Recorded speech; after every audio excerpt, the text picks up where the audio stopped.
Well, hello and welcome back to the afternoon session of the Ice Factor. Here we are in Gozo in the beautiful Maltese Islands.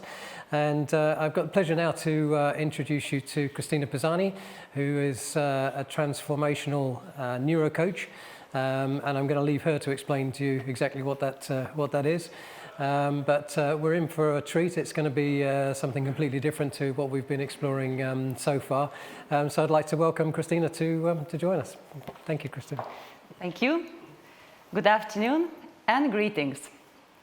What if life is about opportunities but not problems? And what if, whenever something happens, it is a nudge from the universe for us to change, to transform, and to change and enhance our paradigms? So here I used three keywords: change, transform, and paradigm. Change is when we change things every day. Change is familiar. It is happening to everybody, and we are used to. We change opinions, we change jobs, we change spouses. Change is irreversible, so it's a movement towards some object or some goal. Basically, movement in space and time. Now, when we have transformation, we have already different process. It is irreversible. It is when you put already conscious effort to achieve a certain goal or move towards destination. It doesn't happen naturally. You have to focus. And the key distinction, you cannot reverse. The paradigm is the playground where change and transformation is happening. Paradigm is always defined by a set of assumptions and rules which function within that paradigm. However, life sometimes presents us with opportunities where we cannot find the solution within the paradigm. And life presents those opportunities often. In our case, in the last year, 2020, we had the COVID situation. So my 2019 pandemic came in 2008. When I had 2 slip discs, I couldn't walk, and I was taken to the hospital.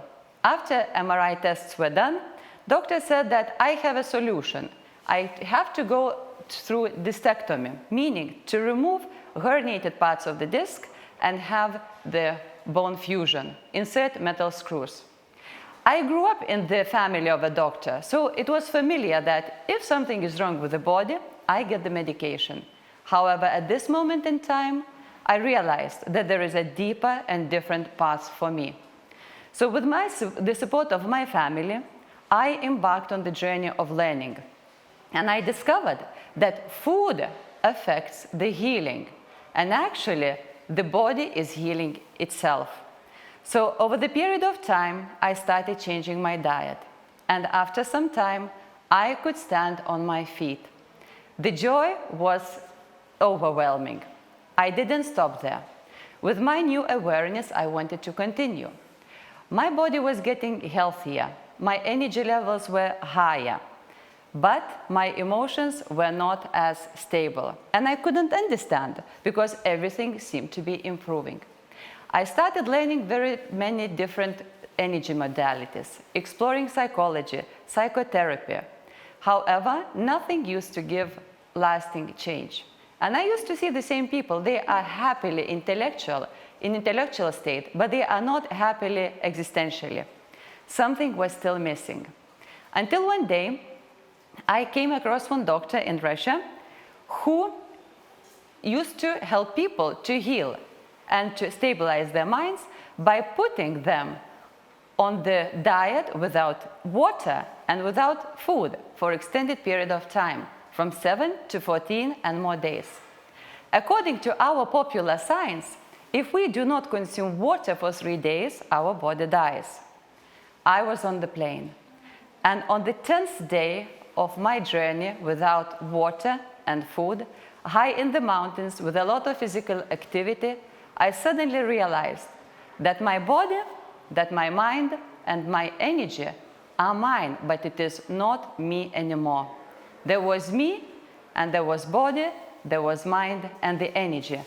Tools for me to use for this human experience. It also shed the light that all my life I was living like majority of people living now. I was living my psychological reality and I didn't know the difference between the existential reality. So I have a task for you now.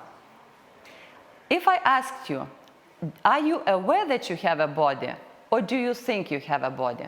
Most of you would answer, yes, I'm aware of it. And in the moment in time, because that's the only time which we have, when you watch this video, you are alive. So if I ask you to remember your family member, somebody who you really love, and experience how your body feels, you would remember and your body would relax and feel great. Now, if I asked you, dream about the future, but not in the positive way, something which scares you, something related to pandemic, and suddenly you are in distress, your body contracts. So in the moment in time where our life is happening and our bodies are in exact place where it is, our bodies are experiencing two different sensations. One is expansion, when you think of family member, and the other is contraction, when you think of something scary in the future. But in real existential reality, nothing is happening. Your body is either sitting, lying, or standing. So what is the difference between psychological reality and existential reality? When you think of something from your memory going into the past, and you dream of something going into the future, you are always living in psychological reality. But it has nothing to do with existential. So majority of people spend their whole lives either rejoicing or being afraid of something which doesn't happen and it's not going to happen at all. So the moment one starts to live from existential reality in this moment in time, one can choose any thought, any dream to focus on. So what is the stabilizing point? Stabilizing point is the body. And most of us, we are not in touch with our bodies. Why are we not in touch with our bodies? Because of the same reason.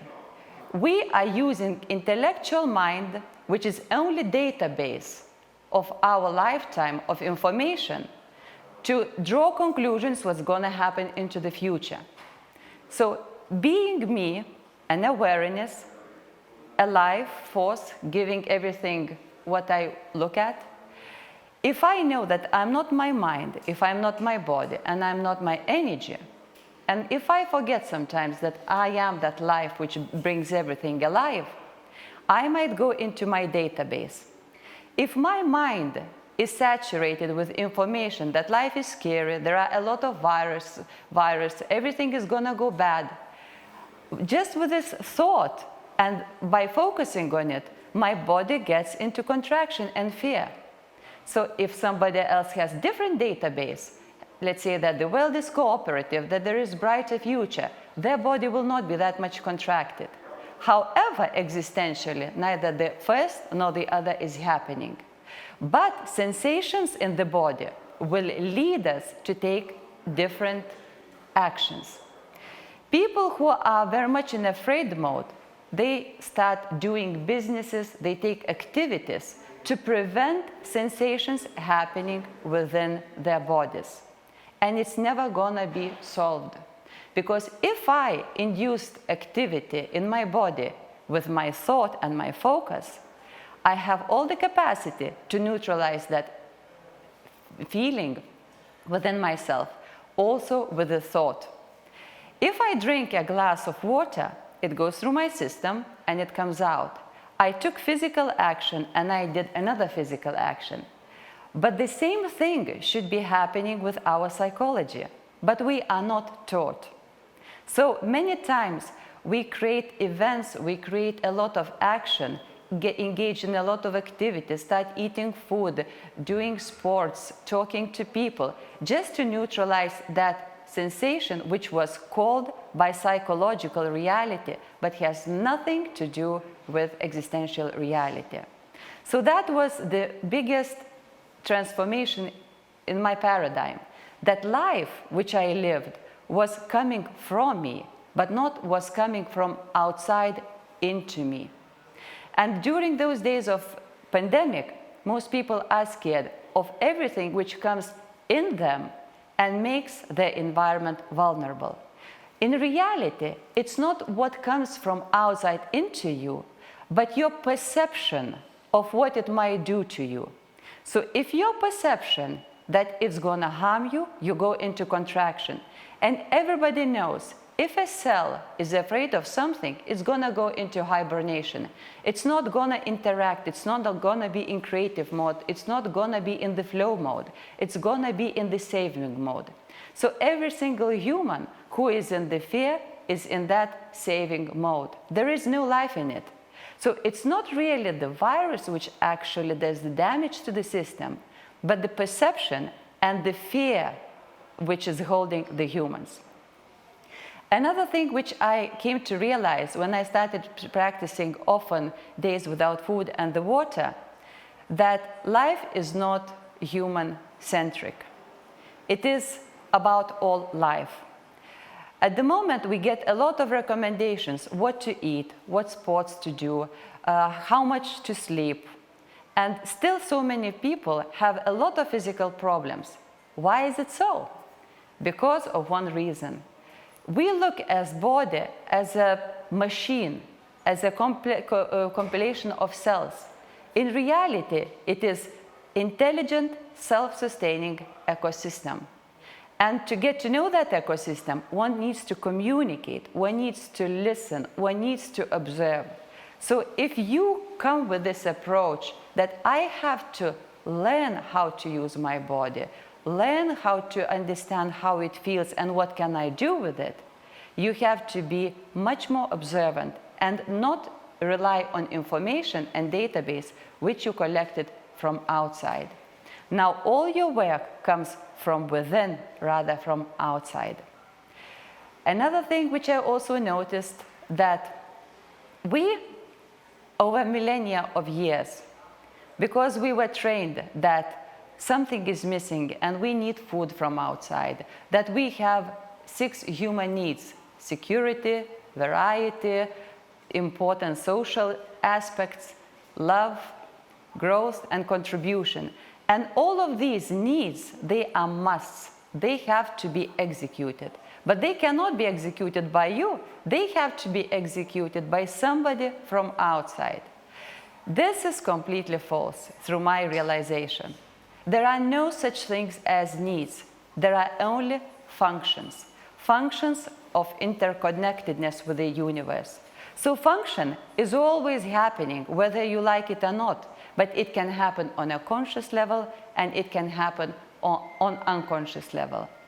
Many people would say, need would be to breathe, but breathing is an exchange with the environment.